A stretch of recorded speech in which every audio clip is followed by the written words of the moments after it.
Doctor Mohammad Yunus অত্যন্ত brilliant একজন মানুষ। ৮৬ বছর বয়সে, বৃদ্ধ বয়সে উনি যে শব্দ চয়ন করেন, ঠান্ডা মাথায় কথা বলেন, গোটা বিশ্ব পরিস্থিতিকে আলোকে যেভাবে সুন্দর উপস্থাপন করেন, এটা আমাদের মতো ইয়াংদের দ্বারা সম্ভব হচ্ছে না। এই মেধাবী মানুষ, চৌকস মানুষ, তাকে আমরা সাপোর্ট দিচ্ছি।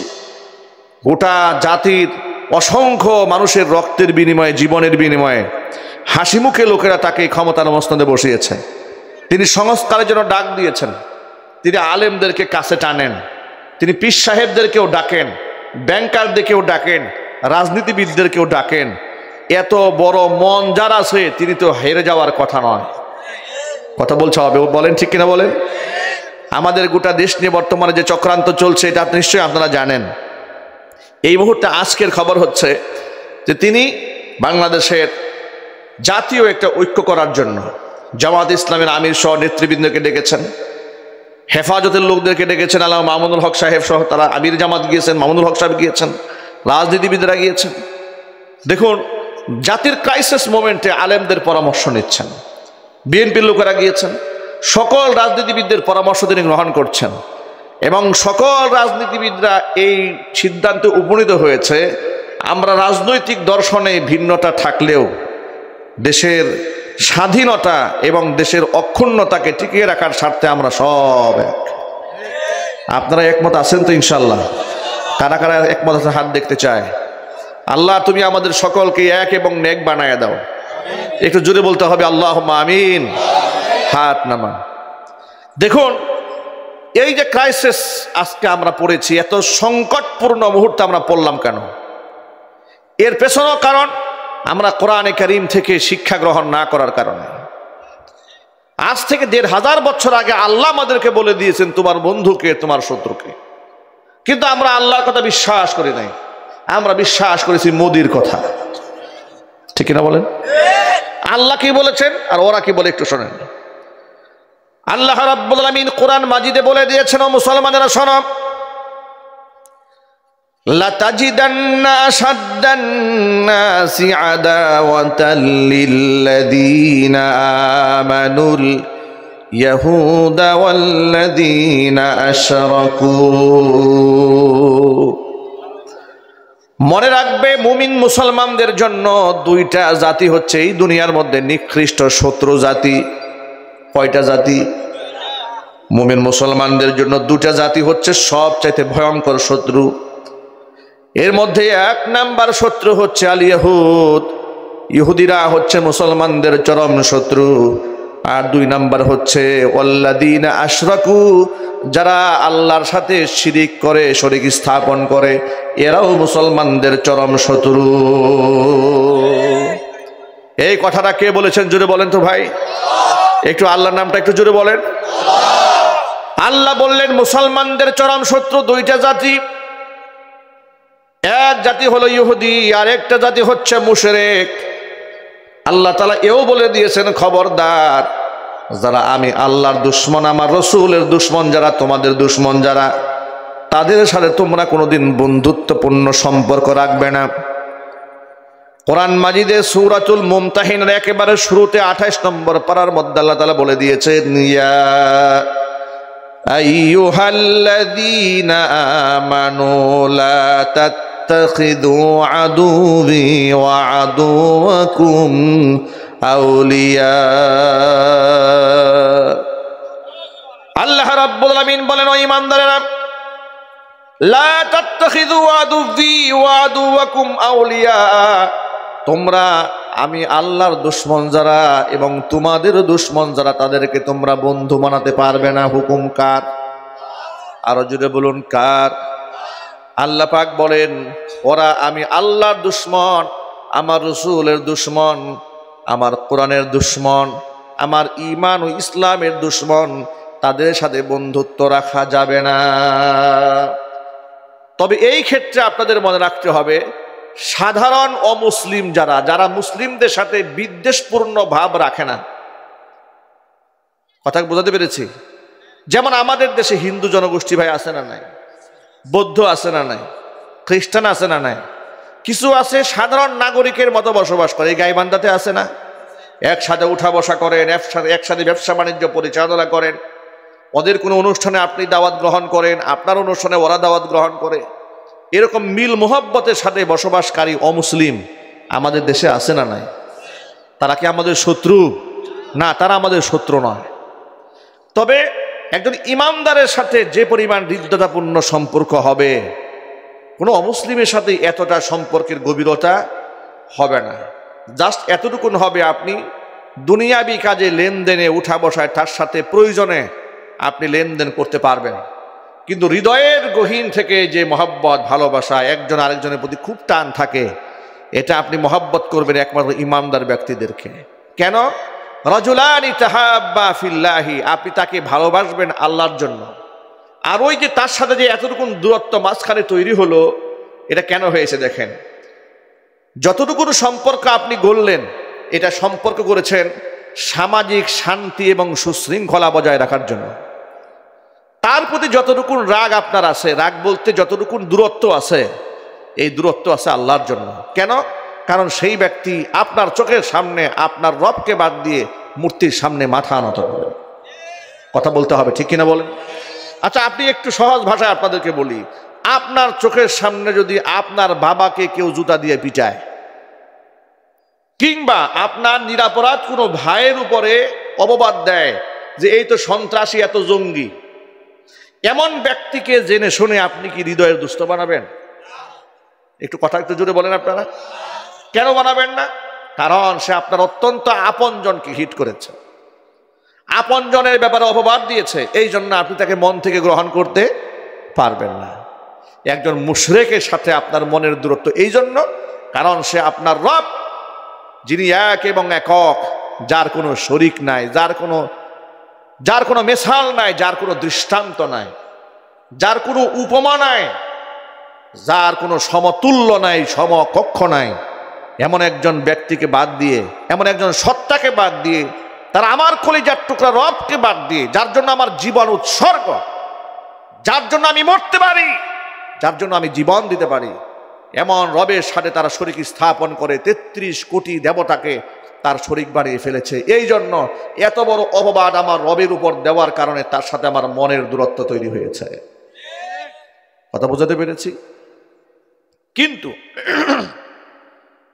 কিন্তু ওই সমস্ত ব্যক্তিদেরকে একেবারে হৃদয় থেকে আপনি গহীন থেকে মহাব্বত করতে পারবেন না। আল্লাহ পাক নিষেধ করে দিয়েছেন, খবরদার, মোটেও বানাতে পারবেন না, এটা আল্লাহ পাক হারাম করেছেন।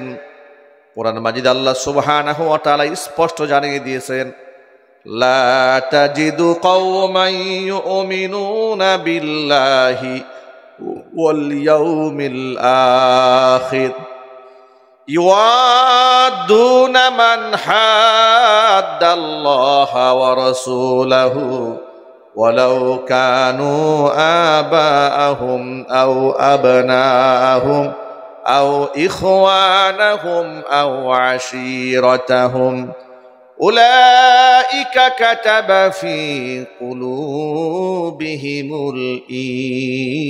ঈমান।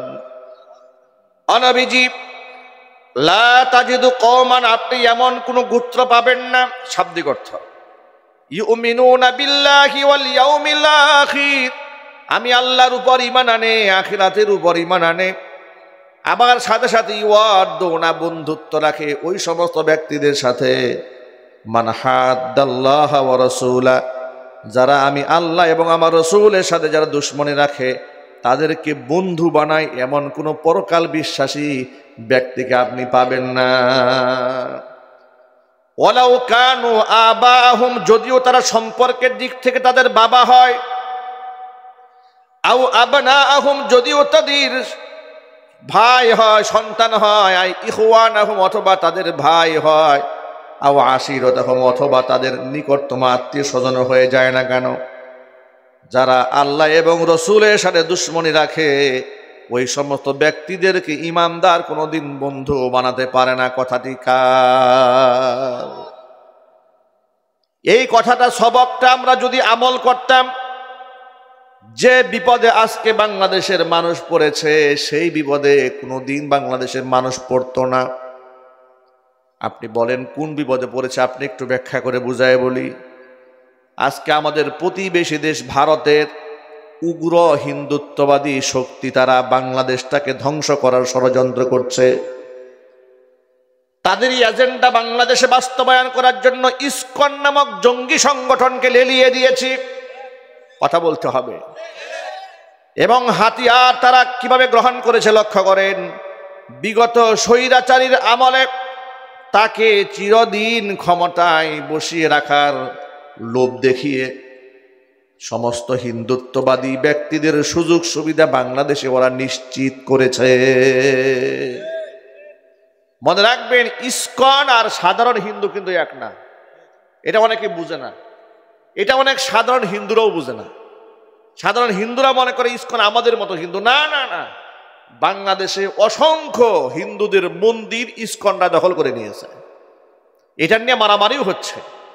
এই যে রাষ্ট্রের মধ্যে গ্যাঞ্জাম লেগে যাওয়ার পরে মাদারীপুর থেকে মন্দির থেকে হিন্দুরাই ইসকনের সদস্যদেরকে ঘাড় ধাক্কা দিয়ে বের করে দিয়েছে। কথা বলতে হবে, ঠিক কিনা বলেন? আচ্ছা আপনারা বলেন তো, সাধারণ হিন্দু যারা তারা বিবাহ করে না? একটু জোরে বলেন ভাই। বাচ্চা কাচ্চা হয় না? এরা মাছ খায় না, গোশ খায় না, হয়তো গরু খায় না, কিন্তু অন্যান্য গোস্ত খায়, ঠিক কিনা বলেন? আমিষ জাতীয় খাবার খায়, তো তারা খায়। ইসকন সদস্য যারা ব্রহ্মচারী, এরা কি করে জানেন? বিবাহ করে না। এরা নাকি সাধক, সাধু সন্ন্যাসী, বিবাহ করবে না, এরপরে আমিষ জাতীয় খাবার খাবে না, কোনো প্রকার মাছ মাংস খাবে না। এটা লোকদেরকে শেখায় যে তোমরা যদি তোমরা ভগবানের সন্তুষ্টি চাও তাহলে তোমরা বিবাহ করবা না, এরপরে তোমরা গরুর গোশত তো প্রশ্নই আসে না, মুরগিও খাওয়া যাবে না, মাছও খাওয়া যাবে না, আমিষ জাতীয় খানা খাইতে হবে। এর মানে শাক সবজি এগুলা তোমরা খাবে। একটুখানি চিন্তা করেন, আপনি যদি শিক্ষিত মানুষ হন, এইরকম একটা ভণ্ডামি কথা যে বিবাহ শাদী করবে না, আচ্ছা আপনার যদি পায়খানা আসে, এটা কি পৃথিবীর কেউ ওয়াজ দিয়ে আটকায় রাখতে পারবে? একটু জোরে বলতে হবে। আপনার যদি পেশাব আসে, আপনার পৃথিবীর কেউ ওয়াজ নসিহত করে যদি বলে যে পেশাব করলে তোর কবিরা গুনাহ হবে, কি আটকায় রাখা সম্ভব? আপনি বলবেন তোর ওয়াজের গুল্লি মারি বেটা, আগে পেশাব করে আসে, ঠিক কিনা বলেন? অনুরূপ পেশাব পায়খানা যেমন মানুষের প্রাকৃতিক প্রয়োজন, বিবাহ শাদী স্বামী এবং স্ত্রী মানুষের জৈবিক চাহিদা পূরণ করাটা এটাও সৃষ্টিগত। সুবহানাল্লাহ বলেন। নারীর প্রতি পুরুষের, পুরুষের প্রতি নারীর যে আকর্ষণটা, এটি আকর্ষণটা স্বয়ং আল্লাহ সৃষ্টি করে দিয়েছেন। চিল্লা এখন আল্লাহু আকবার। এই জন্য ইসলাম একটা প্রাকৃতিক ধর্ম। প্রাকৃতিক মানে স্বভাবজাত, মানুষের দেহ, মানুষের মন, মানুষের আত্মা, মানুষের মেন্টালিটি খুব সহজে গ্রহণ করে। সৃষ্টিগতভাবে এমন বিধান আল্লাহ পাক দান করেছেন যে বিধান মান্য করলে ব্যক্তির শারীরিক, মানসিক, তার চিন্তা চেতনার খোরাক তৈরি হয়ে যাবে। চিৎকার দেখুন সুবহানাল্লাহ। আল্লাহ তাআলা মুসলমানদেরকে এমন কোনো বিধান দান করেন নাই যে বিধান মান্য করতে গেলে মুসলমান পাপিষ্ঠ হয়ে যাবে, পাপাচার হয়ে যাবে, মুসলমান নিকৃষ্ট পথে হাঁটবে, এমন কোনো বিধান আল্লাহ পাক দেন নাই। আবার মানুষের জন্য অসাধ্য কোনো বিধান আল্লাহ পাক মানুষের জন্য চাপায়ে দেননি। কোরআন মাজিদ আল্লাহ পাকের ভাষা আল্লাহ বলেছেন, লা ইউকাল্লিফুল্লাহু নাফসান ইল্লা উসাহা। মানুষের সাধ্যাতিরিক্ত কোনো বিষয় মানুষকে আমি আল্লাহ তাআলা চাপায়ে দেইনি। আল্লাহ পাক এই দেহের স্রষ্টা, এই যৌবনের স্রষ্টাকে জুড়ে বলেন আল্লাহ নামটা, যারা জুড়ে বলেন। আল্লাহ যেহেতু যৌবনের স্রষ্টা, আল্লাহ খুব ভালো করে জানেন এই দেহটা, এই মনটা, এই আত্মাটা কোন জায়গায় সুখ পাবে। আল্লাহ পাক কোরআন মাজিদে বলেছেন, খলাকালাকুম আজওয়াজা হুয়াল্লাযী জাআলা লাকুম মিন আনফুসিকুম আজওয়াজাল লিতাসকুনু ইলাইহা ওয়া জাআলা বাইনাকুম মাওয়াদ্দাতাও ওয়া রাহমা। আল্লাহ তাআলা তোমাদের ভেতর থেকে তোমাদের জোড়া, তোমাদের স্ত্রীদেরকে সৃষ্টি করেছেন। কেন সৃষ্টি করলেন? লিতাসকুনু ইলাইহা, যাতে করে স্ত্রীর কাছে গেলে তোমরা শান্তি প্রশান্তি লাভ করতে পারো। ওয়া জাআলা বাইনাকুম মাওয়াদ্দাতান ওয়া রাহমা, আল্লাহ তাআলা তোমাদের স্বামী স্ত্রীর মাধ্যমে আল্লাহ তাআলা তোমাদের অন্তরের মধ্যে একে অপরের প্রতি মহাব্বত, আন্তরিকতা, ভালোবাসা তৈরি করে দিয়েছেন। এই জন্য ইসলামে বিবাহ করার বিরাট ফজিলত রয়েছে। আল্লাহর নবী রাহমাতুল লিল আলামিন, গোটা মানবতার জন্য উৎকৃষ্ট নজিরা যিনি, উৎকৃষ্ট উপমা যিনি, তিনি বলেছেন আন নিকাহু মিন সুন্নতি, বিবাহ হচ্ছে আমি মুহাম্মদ সাল্লাল্লাহু আলাইহি ওয়াসাল্লামের সুন্নাহ। ফামান রাগিবা আনহু ফালাইসা মিন্নি, যেই ব্যক্তি বিবাহ থেকে মুখ ফিরিয়ে নেয় সেই ব্যক্তি আমি মুহাম্মদ সাল্লাল্লাহু আলাইহি ওয়াসাল্লামের উম্মত হিসেবে পরিগণিত থাকে না। বিবাহের এত গুরুত্ব আল্লাহর নবী কেন দিলেন? যুবকদেরকে ডাক দিয়ে আল্লাহ নবী বললেন, ইয়া মাশারাশ শাবাব, ও যুব সম্প্রদায়, মান ইসতাতা মিনকুমুল বাআতা ফালিয়াতাজাওয়াজ, তোমাদের মধ্যে যাদের সামর্থ্য আছে সে যেন বিবাহ করে নেয়। ফা ইন্নাহু আগাদ্দু লিল বাসারি ওয়া আহসানু লিল ফারাজি, বিবাহ করলে চোখের হিফাজত হবে, লজ্জাস্থানের হিফাজত হবে। ওয়া মান লাম ইয়াস্তাতি মিনকুমুল বাআতা, যাদের সামর্থ্য নাই, ফালিয়াসুম ফাইন্নাহু লাহু বিজাউন, সে যেন রোজা রেখে নিজের যৌবনকে কন্ট্রোল করে, তারপরেও যেন সে হারাম কাজে লিপ্ত না হয়। জোরে বলেন সুবহানাল্লাহ। ইসলামে বিবাহের গুরুত্ব আছে, ইসলামে বিবাহের মর্যাদা আছে, বিবাহিত মানুষের সম্মান আছে। আল্লাহু আকবার বলেন। শুধু বিবাহই করতে বলেন নাই, আল্লাহ নবী বলেন তাজাওয়াজুল ওয়াদুদ আল ওয়ালুদ, এমন নারীদেরকে বিবাহ করবা যারা অধিক সন্তান গ্রহণ করতে পারে। ফাইন্নাহু মুকাথিরুম বিকুম ফাইন্নী মুকাথিরুম বিকুমুল উমামা ইয়াউমাল কিয়ামা, কিয়ামতের দিন যাতে করে আমি তোমাদের অধিক সংখ্যক উম্মত নিয়া অন্যান্য উম্মতের উপর গৌরব বোধ করতে পারি। বেশি বেশি বাচ্চা নেবেন, বলেন ইনশাআল্লাহ। ও এনজিওদের কথা শুনবেন না। এনজিওরা বলে না দুটি সন্তান যথেষ্ট, একটা হলে আর নয়, কি কি যেন বলে, একটি হলে ভালো হয়, দুটি হলে আর নয়। এইরকম ভণ্ডামি কথা, এটা শুধু আমাদের মতো দরিদ্র জনগোষ্ঠীকে ওরা শেখাতে আসে। কেন শেখায় সেটাও বলে দেয় আপনাদেরকে। আপনারা তো মনে করেন, মনে হয় আমাদের মায়েদের দরদে মোহব্বতে তারা এগুলো শেখায়, কি এটা মনে হয় আপনাদের? কসম আল্লাহর, ওরা নারীদের সুরক্ষার জন্য এগুলো বলে না। ওদেরকে মাইন্ড সেট আপ করে দেওয়া হয়েছে যে এই স্লোগানটা তারা গ্রামে গঞ্জে মুসলিম জনগোষ্ঠীর মাঝে তারা বলে বেড়াবে, যাতে করে মুসলমানদের সংখ্যা দিন দিন কমে যায়। কিন্তু এই ষড়যন্ত্রে কাজ হবে না, ওই মিথ্যাবাদীদের কথায় কান দেবেন না। আমি আপনাদেরকে এই মুহূর্তে রেকর্ড শোনাতে পারবো, ইসকনের যে গুরু, যে কিছুদিন আগে গ্রেফতার হলো, চট্টগ্রামে বিরাট এক মজলিসে বক্তব্য দিয়ে হিন্দু জনগোষ্ঠীকে বলতেছে আপনারা বেশি বেশি বাচ্চা গ্রহণ করেন, যাতে করে বাংলাদেশে হিন্দু সম্প্রদায়ের সংখ্যা খুব তাড়াতাড়ি বেড়ে যায়। চিন্তা করেন, কথাটা বুঝতে পেরেছেন? হিন্দু জনগোষ্ঠী বাড়াবার জন্য, বেশি বেশি সন্তান নেওয়ার জন্য সে প্রকাশ্যে বলে বেড়াচ্ছে, আর অন্যদিক থেকে আমরা মুসলমান আমাদের সংখ্যা কমায় দেওয়ার জন্য এনজিওর নিকৃষ্ট মুনাফিকদের মাধ্যমে আমাদেরকে সবাক দেওয়ানো হচ্ছে যে একটি হলে ভালো হয়, দুটি হলে আর নয়। এই ধরনের কথা বিশ্বাস করা কুফরি, এই ধরনের চিন্তা চেতনা মাথায় রাখা হারাম। ইসলাম এগুলা কোনো সাপোর্ট করে নাই। সুবহানাল্লাহ, আল্লাহু আকবার বলেন। আমাদের দাদিদেরকে দেখেছি, আপনি আমাদের দুই প্রজন্ম আগে, এক প্রজন্ম আগে দেখেন, আমাদের দাদিদের বিবাহ হয়েছে 9-10 বছর বয়সে, এক একজনের 8টা-10টা সন্তান হয়েছে। সুবহানাল্লাহ বলেন। এরা কি এমনি মরে গেছে?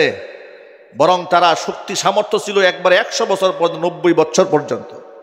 ইদানিং এমন দুর্বল হয়েছে মেয়েরা, একেবারে বাচ্চা একটা হইলে ওরে মনে হয় ক্যারেন দিয়ে ওঠানো ছাড়া আর উপায় নাই। কথা বলেন ঠিক কিনা বলেন? এটা এই মেকানিজম, এই মাইন্ড সেট আপটা, এটা অসাধু ডাক্তাররা তৈরি করে দিয়েছে।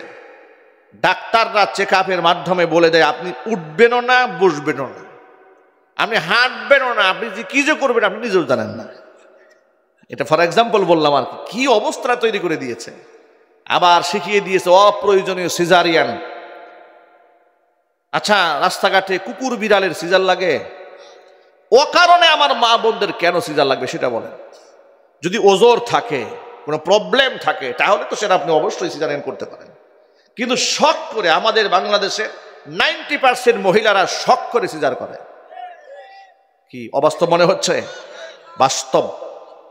তারা মনে করে প্রসব বেদনা অনেক কঠিন, অনেক কষ্ট, ওর চাইতে আমাকে ইঞ্জেকশন দেবে কোমরে আর আমি চিত হয়ে শুয়ে থাকবো, আর বাচ্চা হঠাৎ করে দেখবো গায়ের থেকে বাচ্চা চলে আসছে, কি শান্তি। আরে বাবা, নরমালের ডেলিভারি হওয়ার সামান্য কষ্ট ওটা সাময়িক, কিন্তু আপনি সিজারিয়ান মাধ্যমে আপনি হাসি মুখে যা গ্রহণ করলেন, আপনার এই কষ্ট চিরদিনের। আপনাকে তিলে তিলে কুরে কুরে খাবে। আগে 8টা-10টা বাচ্চা হয়েছে, তাদের বোঝা বহন করতেও সমস্যা হয় না, দৌড়াতেও সমস্যা হয় না। আপনি একটা বাচ্চা নিয়েছেন, একবার পঙ্গু হয়ে গেছেন, আপনি ভারী কোনো কাজ করতে পারেন না। আরেকটা বাচ্চা নিতে গেলে এই সমস্যা, সেই সমস্যা, নানাবিধ সমস্যায় জর্জরিত। কথা বলতে হবে, ঠিক কিনা বলেন? আপনাকে অকেজো করে দেওয়া হলো, আপনি সিদ্ধান্ত গ্রহণ করেন, আল্লাহর উপর তাওয়াক্কুল করেন, আমি অধিক সন্তান ধারণ করব, আমি কেন সিজারিয়ানের পথে হেঁটে যাব? ইনশাল্লাহ বলেন। এই কথাটি আমি হাদিস থেকে শোনাচ্ছি, এটা আমার কথা নয়, কসম আল্লাহ। নবী করিম সাল্লাল্লাহু আলাইহি ওয়াসাল্লাম বলেছেন, তাজাওয়াজুল ওয়াদুদ আল ওয়ালুদ, এমন মেয়েদেরকে বিবাহ করো যারা অধিক সন্তান গর্ভে ধারণ করবে, বেশি বেশি সন্তান যারা নিতে পারবে, এমন মেয়েদেরকে বিবাহ করবে, যাতে করে ফাইন্নী মুকাথিরুম বিকুমুল উমামা ইয়াউমাল কিয়ামা, কিয়ামতের দিন আমি তোমাদের অধিক সংখ্যক উম্মতদেরকে নিয়ে হাসরের ময়দানে গর্ববোধ করব। সন্তান বেশি হওয়াটা এটা ক্ষতিকর কিছু নয়, বরং এর মধ্যে আছে সম্মান, এর মধ্যে আছে মর্যাদা। সুবহানাল্লাহ। ওরা কি বলে জানেন? খাওয়াবেন কি, পড়াবেন কি? আচ্ছা, খাওয়ানো পড়ানোর মালিককে? আরো জোরে বলেন। যারা বলে লোক বেশি বাড়লে রিজিক কমে যাবে, এ কথা কি সত্য? এই কথাতে কত বড় ডাহা মিথ্যা কথা আপনাদেরকে একটু শোনাই বোঝার জন্য। আমাদের দেশ স্বাধীন হয়েছে কত সালে? প্রথমবার 1971 সালে। দেশের জনসংখ্যা কত ছিল? 7.5 কোটি জনসংখ্যা। 7 থেকে 7.5 কোটি জনসংখ্যা ছিল আজ থেকে 52-53 বছর আগের কথা। এই 53 বছর পরে এসে জনসংখ্যা দাঁড়িয়েছে 20 কোটি। হিসাব অনুযায়ী আগে 7.5 কোটি দিয়ে যে খাবার খাইতো, এখন তো সেই হিসেবে আগে যদি তারা 3 বেলা খাইতো, তাহলে তো এখনটা আমাদের না খায় থাকা উচিত। কথা বলে না কেন? দেশ কি আগের চেয়ে বড় হয়ে গেছে নাকি? না না, কোনো ক্ষেত্রে তো ছোট হয়েছে। কোনো ক্ষেত্রে আমাদের তথাকথিত বন্ধুরা দখল করে নিয়ে গেছে।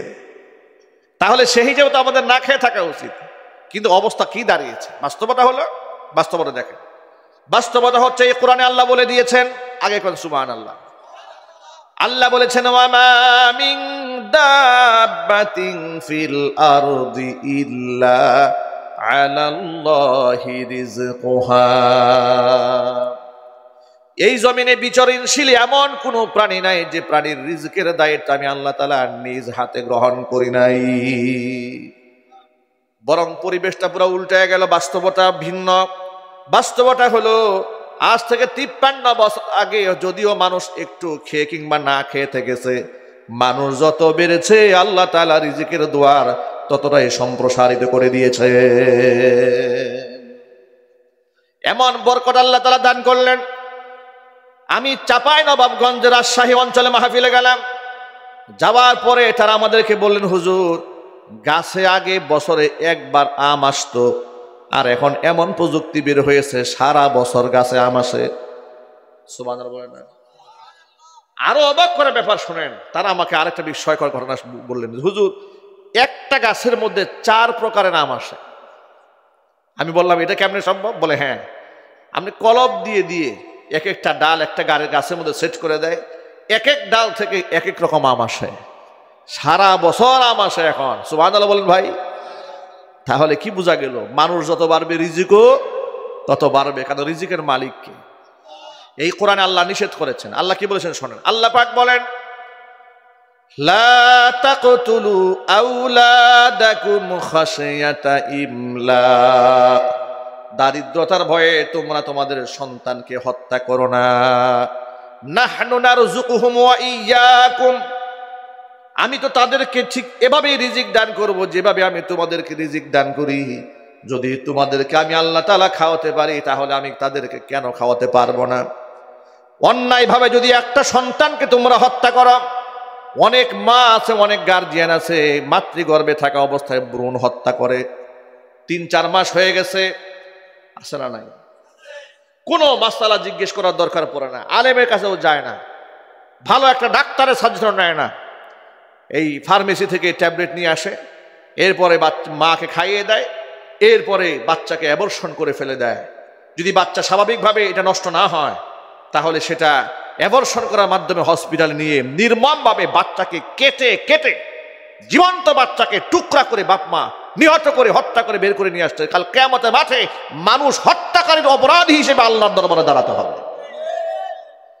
আল্লাহ পাক এই বাচ্চার ব্যাপারে জিজ্ঞেস করা হবে, ওয়াইদাল মাউউদাতু সুইলাত বিআইয়ি যামবিন কুতিলাত, এই মানুষটাকে কেন হত্যা করা হয়েছে, কি অপরাধ ছিল তার, আল্লাহর কাছে জবাব দিতে হবে। এগুলো হারাম, এগুলো করা কি ভাই জোরে বলেন তো, আরো জোরে বলেন। আমাদের অধিক সন্তান লাগবে, কারণ গাজওয়াই হিন্দ আমাদের হাতছানি দিয়ে ডাকতেছে। আপনি যত জিহাদ থেকে গুটায় থাকতে চান, আপনি নিজেকে আড়াল করে রাখতে পারবেন না। আমাদের শত্রুরা কিন্তু প্রতিনিয়ত আমাদের সাথে যুদ্ধ বাধায় দেওয়ার জন্য চেষ্টা চালিয়ে যাচ্ছে।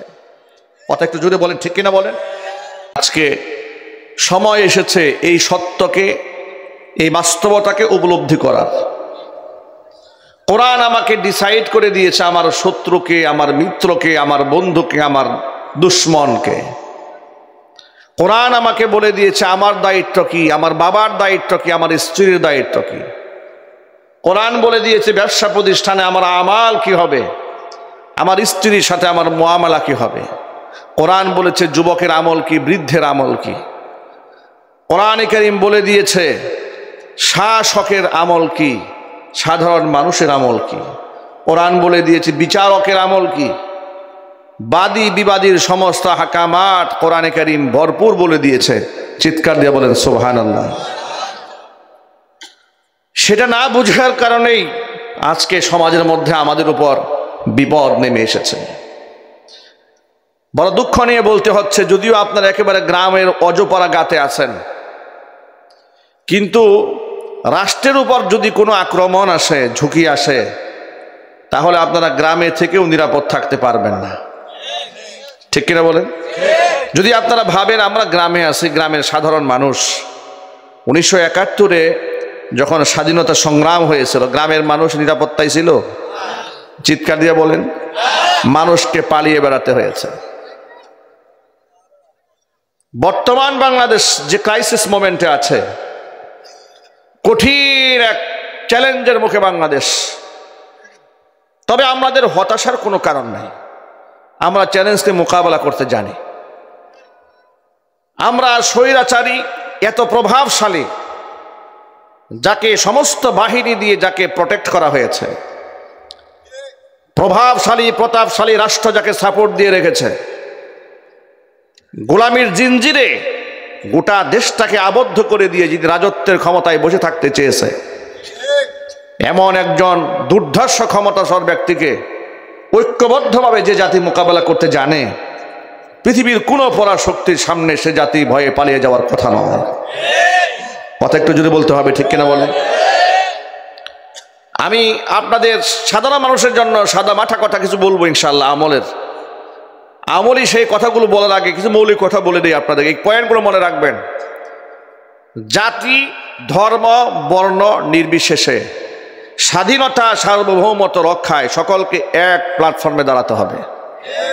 এখানে দলাদলি কুদাকুদি কোনো প্রয়োজন নেই। কে আওয়ামী লীগ, কে বিএনপি, কে জামাত ইসলাম, কে জাতীয় পার্টি।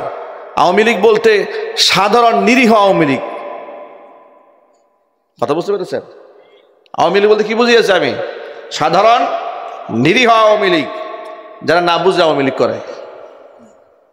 বুঝে কোনো মুসলমান আওয়ামী লীগের মূল দর্শন করতে পারবে না। বুঝে কেন? এজন্য পারবে না কারণ ওদের মূল দর্শনটা হচ্ছে কুফরি। ওদের মূল দর্শনটা কি? কুফরি। আপনি বলবেন কেন? ধর্ম নিরপেক্ষতা, এটা কি কুফরি কি না জোরে বলেন? নিরপেক্ষ মানে কি? আপনি সব ধর্ম সমান বানাই দেন, এটাও ঠিক এটাও ঠিক, এটার নাম নিরপেক্ষতা। একটা অর্থ। যদি ডিকশনারি খোলেন তাহলে নিরপেক্ষতার ব্যাখ্যা আপনি পাবেন ধর্মহীনতা। ধর্ম নাই, রাজনীতির মাঠে কোনো ধর্ম থাকবে না, যা করবেন মন গড়া করবেন। এটার নাম যদি এমন আকীদা বিশ্বাস যদি কারো থাকে, ব্যক্তির ঈমান থাকবে? চিল্লায় বলতে হবে থাকবে। ইনশাআল্লাহ দেশের সংস্কার হচ্ছে, সংস্কার সামনে আরো হবে। আমাদের দেশের সংবিধানে লেখা আছে সার্বভৌম ক্ষমতার মালিক দেশের জনগণ। এটা একটা কুফুরি কথা। সকল ভাইদের বিশ্বাস করতে হবে এই সার্বভৌম ক্ষমতার মালিককে। আরো চিৎকার দিয়ে বলেন। এই জন্য রাষ্ট্রের সংস্কার প্রয়োজন। এগুলা সব কিছু নতুন করে ঢেলে সাজাতে হবে।